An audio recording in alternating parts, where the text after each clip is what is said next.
রামু উপজেলার চা বাগান পাহাড়িয়াপাড়া ২ নম্বর ওয়ার্ডের বাসিন্দা নূর মোহাম্মদের বসতঘর। রুবেল উদ্দিন নোমান খান।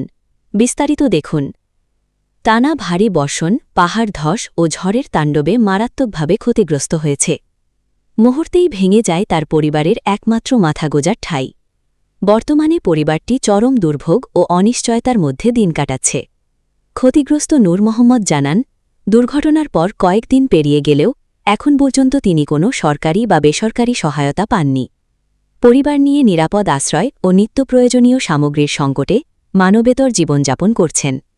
এলাকাবাসীর দাবি, ক্ষতিগ্রস্ত পরিবারটির জন্য জরুরি ভিত্তিতে ত্রাণ সহায়তা, আর্থিক সহযোগিতা এবং একটি নিরাপদ ঘর নির্মাণের ব্যবস্থা করা প্রয়োজন।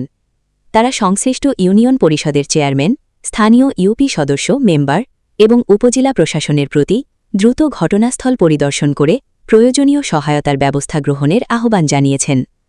পাশাপাশি সমাজের বিত্তবান ব্যক্তি ও মানবিক সংগঠনগুলোকেও নূর মোহাম্মদের পরিবারের পাশে দাঁড়ানোর আহ্বান জানিয়েছেন স্থানীয়রা। দিনও তুলে বিজা করে, রাইতে তুলে বিজা করে, এখন মাঝে আমার খুব কষ্ট।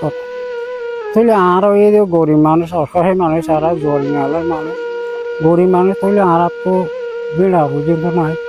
আর চা বাগান ফারও মাঝে কথা সরকারি জায়গা ধরি ফারি জায়গা ধরি থাকি, এটা কথা মেট্টা দেওয়ালা শিয়ান ইয়ান এখন পাঙে চুরি